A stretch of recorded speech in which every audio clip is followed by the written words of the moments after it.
Usually when we start these deep dives, I have a little ritual. I pour some coffee, I crack my knuckles, I skim the abstract. Right, getting in the zone. Yeah, exactly. And I try to come up with a clever metaphor to set the stage.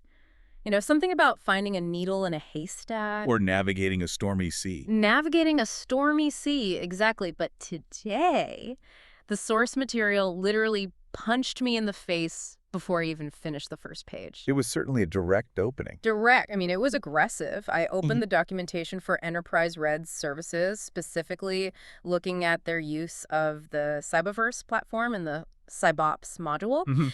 And the very first thing I see, bold text, front and center, is the slogan, F the chaos, command the mission. It definitely grabs your attention, doesn't it? It really does. I mean, we read a lot of corporate white papers, and Yeah. usually it's all, synergy and paradigm shifts and really polite, sanitized language. Yeah, lots of corporate jargon. Right. So to see an expletive right there in the value proposition, it felt strangely appropriate.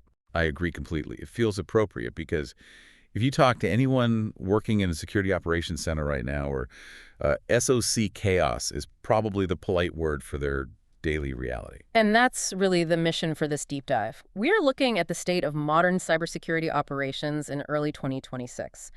We're unpacking this phenomenon called tool sprawl. A huge issue right now. It really is. And we're analyzing how Enterprise Red's approach, using platforms like CyberOps, is trying to shift the industry from just hoarding data to actually, commanding a mission. Right. Because the assumption for the last decade has basically been, if you buy enough sophisticated software, you're safe. Just throw money at the problem. Exactly. If you have the budget, you buy the tool. Yeah. But what we're finding in this research is that having too much software might actually be the very thing that is killing your security posture. So if you're listening to this right now and you feel like you are drowning in data but starving for actual direction, this deep dive is for you. We're going to tear apart the stats, look at the solution Enterprise Red is proposing with CyberOps, and see if it actually holds water. Let's do it. So, we have to start with the landscape.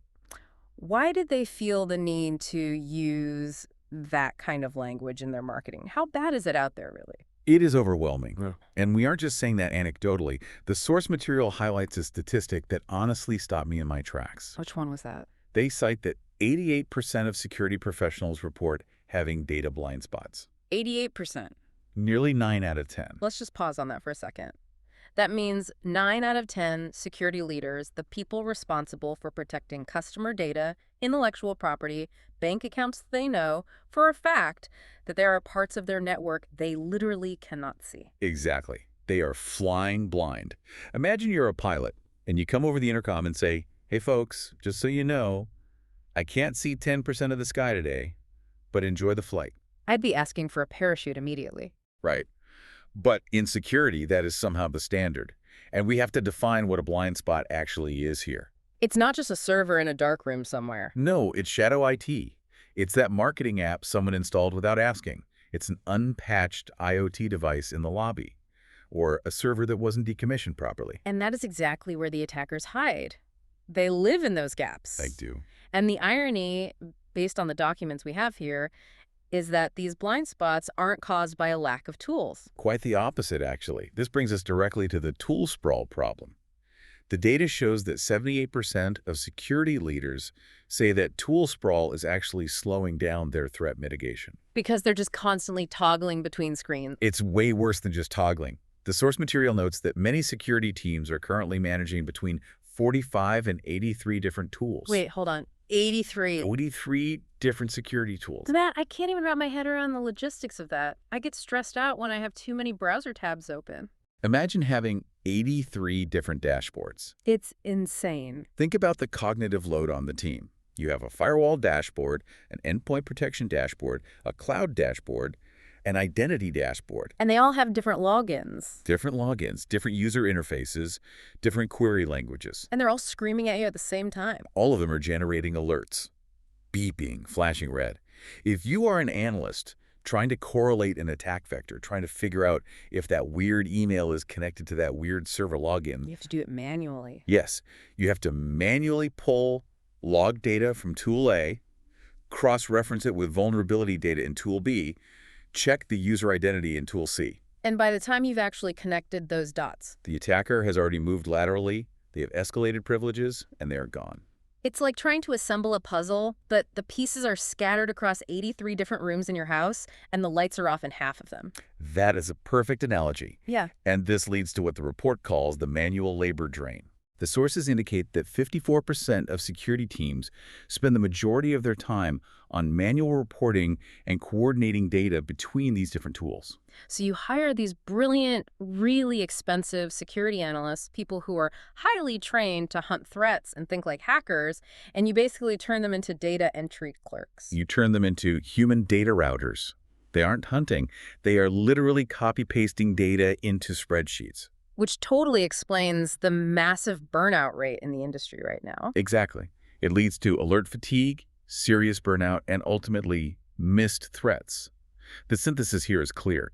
The industry is suffering from severe fragmentation. Because we focus so much on buying the quote-unquote best tool for every tiny niche problem. Right, and we created a monster of complexity in the process. So enter Enterprise Red and the CyberOps platform. This is the solution we're analyzing today. They're pitching themselves as the antidote to this sprawl. Yes. But looking at the materials, I think it's really interesting how they define themselves by what they are not. This is crucial for understanding their value proposition. In a crowded market, everyone claims to do everything. But CyberOps is very specific. They explicitly state they are not just a SIEM. And for the listeners who might not live in the acronym SOUP, SIEM is Security Information and Event Management, right? Basically the central log collector. Correct. A SIEM is basically like a giant digital vacuum cleaner. It sucks up logs from everywhere and just stores them. Right. But a SIEM often requires a ton of manual tuning to actually tell you what those logs mean. CyberOps says we aren't just that. And they also say they aren't just an MDR, which is Managed Detection and Response. Right. MDR usually implies outsourcing the watching of the screens to a third-party team. Now, CyberOps includes that, but they claim to be more. So what do they actually call themselves then? They call it the control layer. Control layer. Huh. I mean, it sounds a little sci-fi. Let's break that down. Is this just another single pane of glass? Because I feel like every vendor since 2010 has promised a single pane of glass, and usually it's just a dashboard that breaks all the time. That is a very fair skepticism. Yeah. The single pane of glass promise has been broken a lot in this industry. Yeah. But the difference here seems to be the direction of flow. A standard dashboard is usually read-only. It just shows you data. Okay. A control layer, as CyberOps defines it, is bidirectional. It's about unifying the stack. Explain how that works in practice. Instead of those 83 tools operating in complete silos, CyberOps is designed to ingest the signals from your entire environment. Every tool, every alert, every threat. And present them in one place? In a single operational view. Hmm. But crucially, it ties every single signal to context. Context really is the magic word here. It absolutely is. The platform ties every signal to assets, to users, to weakness data, and to history. So if an alert pops up, you don't just see, malware detected on IP address 192.168.1.5. Which is useless information on its own. Right. What am I supposed to do with that? Exactly. Instead, you see malware detected on the CFO's laptop. This laptop hasn't been patched for the latest Windows vulnerability. This user fell for a phishing test last month, and here's a button to isolate the device immediately. Okay, see, that changes the game entirely. That is the difference between data and direction. Precisely. The source material has this great line. It says, most platforms give you more data. CyberOps gives you direction. It's specifically designed for immediate actions. I love that distinction. We have enough data. We are drowning in data. We need someone or something to point and say, go fix that right now. And that brings us to the core capabilities of the platform. The documentation outlines 5 pillars that operate through this unified control layer. This is really the meat of the solution. It is. If we really want to understand how this replaces the chaos, we need to walk through these 5 pillars. Let's do it. Pillar number 1 is SecOps, or security operations. This is the operational brain. It's where monitoring, case management, and those SIEM signals we talked about all feed into one unified place. But the goal isn't just to store it all. No. The phrase they use is allowing teams to act with intent, not instinct.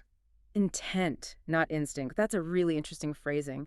Because usually we think of instinct as a good thing. Trust your gut. But in security, instinct usually means panic. Or it means reacting to whoever is shouting the loudest at that moment. Right, putting out the biggest fire you can see. Exactly. If you're drowning in noise, you're reacting purely on gut feeling. With a centralized brain, you're acting based on hard evidence. You aren't guessing which fire is biggest. The data actually tells you. Okay, that makes sense. Moving to pillar number 2, vulnerability management. Now, traditionally, this is just a massive spreadsheet of unpatched software that the IT team completely ignores, right? Sadly, yes. You run a scanner, you get a 500-page PDF of problems, you email it to IT, they hate you for it, and nothing ever gets fixed. So how does CyberOps change that dynamic? They describe their approach as a live map of weaknesses. How is that practically different from the PDF report? It ranks vulnerabilities by real risk across your entire estate. Right. So it's not just saying, hey, this piece of software is old. Okay. It's saying this software is old, it's on a critical server that is facing the public internet, and there is an active exploit kit being used by hackers right now to target it. So it actually prioritizes for you. It tells you what to fix first based on what is genuinely dangerous, not just what has a scary-sounding CVE name. Which is huge for efficiency. You stop wasting your team's time patching things that don't actually matter in the grand scheme of things. That's incredibly practical. Pillar 3 is immediate actions, and this sounds like the actual control part of the control layer. It is. This is all about speed. The source material says when the heat rises, the control layer responds first. It uses high-impact responses based on live telemetry. So we're talking about automation here. Automation, but integrated automation. Instead of waiting for a human to see the alert, log in, find the device, and manually click suspend. Which takes time. Time you don't have. The system can take protective measures instantly. If ransomware starts encrypting files at 2 a.m., you don't want to wait for the analyst to wake up and make coffee. You want the machine to cut the network connection right then and there. Right. Which brings us to pillar 4, managed detection and response, or MDR. They call this an always-on command extension. This is vital for teams that aren't massive enterprises. Not every company can afford a 24/7 internal SOC with 50 people on staff. Most can't, honestly. Exactly. So this pillar combines the automated correlation we just discussed with human expertise from the Cyberverse team. So there are actual human beings involved in this step. Yes. But because the tool is doing the heavy lifting of sorting the data and cutting out the noise, the humans are only looking at what truly matters. Making them way more effective. Exactly. The key benefit here is clarity. The system isolates threats and escalates only the real stuff. It basically bakes clarity into every single alert. So you aren't getting a phone call at 3 in the morning for a false positive. Precisely. If that phone rings, you know for a fact it's real. That is a huge quality of life improvement. And finally, pillar 5, which I actually found really unique in this context, is pen testing or penetration testing. Yes. Because usually this is a completely separate thing, right? You hire a consultancy once a year, they try to hack you, they give you a thick report, and then they leave. Correct. It's almost always an isolated engagement, a point-in-time assessment. The problem is, the day after they leave, someone on your team changes a firewall rule. And suddenly you're vulnerable all over again. But you won't know that for another 12 months until the next test. So how does Enterprise Red handle it within CyberOps? Within this platform, testing is part of the coordinated engagement. It's fully integrated into the control layer. So it's a continuous process. It implies a much tighter feedback loop. Because the testing data is living right alongside your active defense data, you get way fewer false positives, and you reveal the true impact of a vulnerability. It's not just theoretical anymore. Right. It becomes a continuous cycle. Find a weakness, fix the weakness, verify the fix, repeat. That feels like a real game changer. It stops security from being a simple checklist item where you say, oh yeah, we did our pen test back in June, and makes it a continuous process of actual hygiene. And that continuous process is essential for what the industry calls operational resilience. Which naturally brings us back to the human element. We touched on burnout earlier. Even with all this incredible automation, there are still real people involved in running this. Absolutely. The source mentions there are 24/7 cyber operators on hand, and they even highlight a security assistance 24/7 emergency hotline. It is definitely comforting to know there's a red phone you can pick up, so to speak. But the real human benefit here isn't just having a hotline to call when things go wrong. What is it then? It's about fundamentally reducing the lift for your internal team. Meaning your existing team can just do more with less. Exactly. Yeah. Look, skilled cybersecurity professionals are incredibly hard to find, and they are very expensive to hire. There's a massive talent shortage. There is.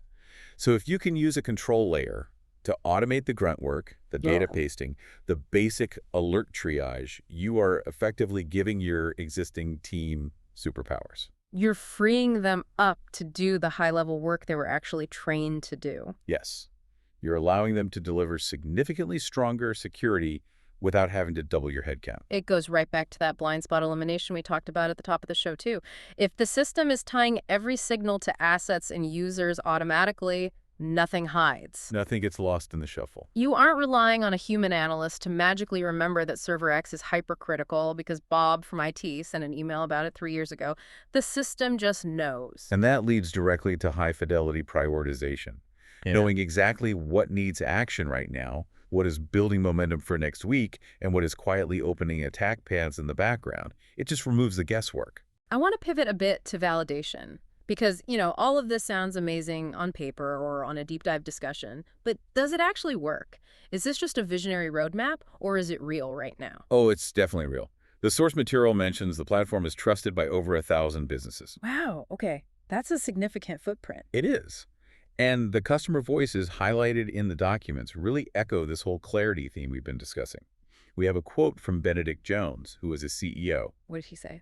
He calls it an awesome single pane of glass that provides actionable insights at a glance. And I know we were a little skeptical of that term earlier. We were, but coming from a CEO, that term actually means something different.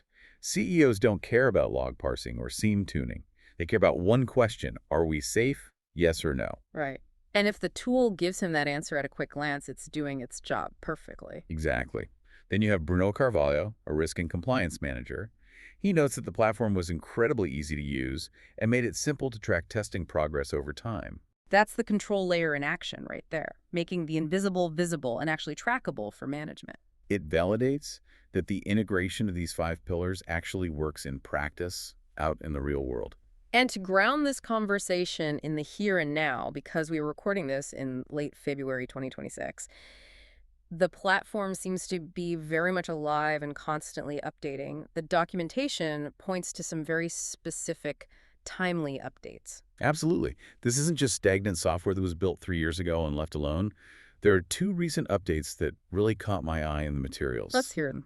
First, looking ahead just a couple of months to April 27th, 2026, we have the Danzel update. Cancel. What exactly is that? It's a brand new set of Cyber Essentials questions that have been approved by the NCSC and DSIT. And for our international listeners who might not know, that is the UK government's standard framework for basic security hygiene.